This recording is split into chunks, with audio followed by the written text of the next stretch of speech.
Je suis là pour exprimer ma solidarité envers vous et aussi vous dire que le travail que vous faites est un grand travail. Nous, jeunesse africaine, nous sommes là pour magnifier le grand travail que vous avez lancé, cette révolution que vous avez entreprise. Nous sommes là pour vous aider. Nous en tant que jeunesse d'Afrique, nous sommes là, non pas seulement pour magnifier votre bravoure, mais nous sommes là pour nous inspirer de cette bravoure-là. Excellence, Monsieur le Président. Il faut dire que nous avons une requête, nous voyons qu'il y a toujours des inégalités en Afrique et nous, cette jeunesse, nous nous combattons pour réduire ces inégalités. La jeunesse aussi fait face aux problèmes d'emploi et c'est dans ce sens que nous travaillons. Excellence, merci beaucoup pour le grand travail que vous abattez. Nous en sommes très fiers.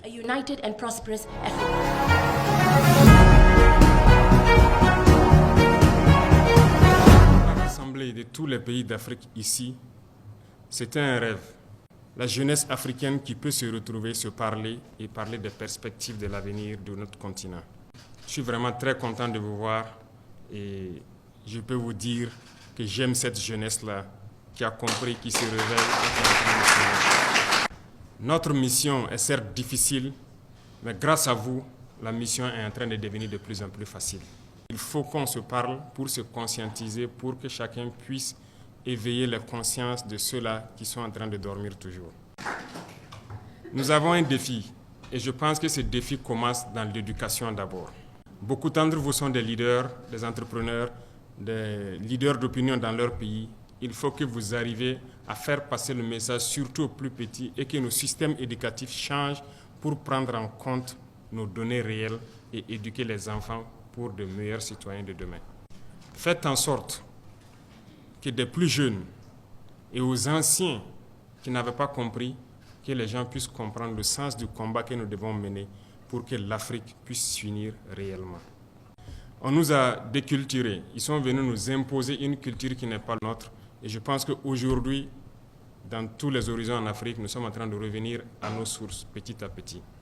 La culture en Afrique, c'est la paix, c'est la tolérance. C'est en Afrique qu'on parle d'arbre à palabre, où les gens se retrouvent pour se parler et communiquer.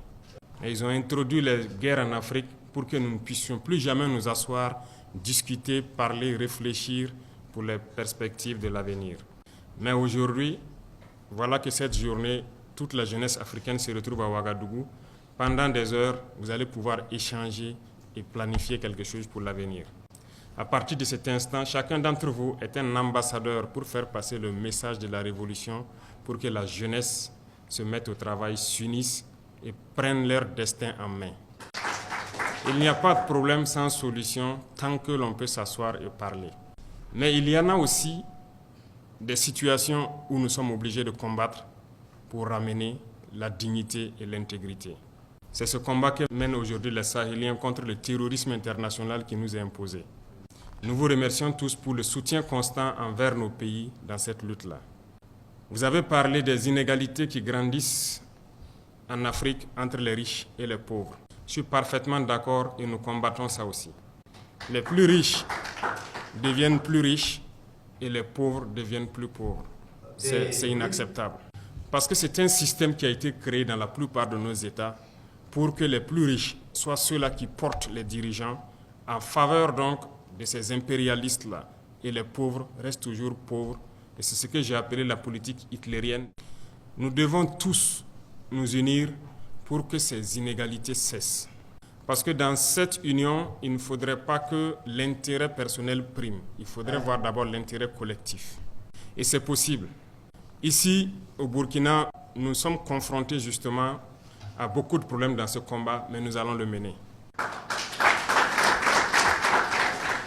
Les plus riches qui ont assez de milliards, d'abord, la plupart du temps, ont leur fortune dans les banques impérialistes, mais n'ont aucun souci pour aider les plus pauvres. Nous avons lancé le fonds de soutien patriotique où le plus pauvre des Burkinabés contribue. Nous aurions aimé voir nos milliardaires venir contribuer à hauteur de milliards pour sauver notre pays.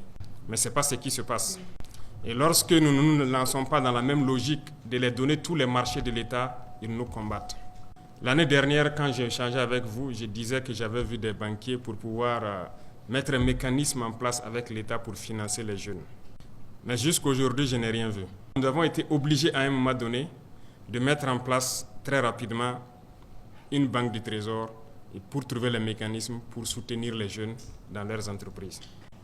Ce n'est pas de la concurrence avec le privé, mais il faut qu'on arrive à combattre les inégalités.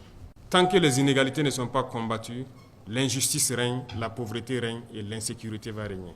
Pourquoi est-ce que vous devez communiquer? Parce que c'est eux qui détiennent le pouvoir de l'argent. Ils vont toujours chercher à manipuler des jeunes pour que nous disparaissons.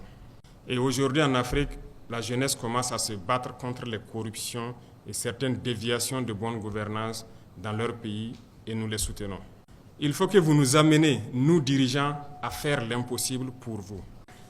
Et nous serons obligés de trouver les solutions nécessaires, sinon nous allons vous dire que nous sommes limités à tel endroit et j'espère qu'on pourra se comprendre. Donc, nous avons une mission commune. Votre mission, c'est de nous amener à être meilleurs pour que le continent soit meilleur. Et notre mission, c'est de tout mettre en œuvre pour exploiter tout le potentiel de nos pays pour que la jeunesse s'épanouisse. Je vous invite donc à maintenir la réflexion sur ces sujets, à faire les bonnes propositions pour que nous puissions ensemble sauver notre continent, l'Afrique. Et je sais compter sur vous pour mener les mêmes débats, les mêmes réflexions. Et pour terminer, je vous dirai, il faut croire en vous. Ça commence par là. Croyez en vous, croyez en la jeunesse. La pauvreté, c'est ce qu'on nous a fait comprendre, mais la réalité est que nous sommes riches. Faisons en sorte que nos richesses appartiennent à tout le monde et que cette jeunesse-là puisse s'épanouir, que nous ayons la sécurité que nous souhaitons et le développement. Nous pouvons et nous allons gagner le combat. Bonne chance à tous et bonne réflexion.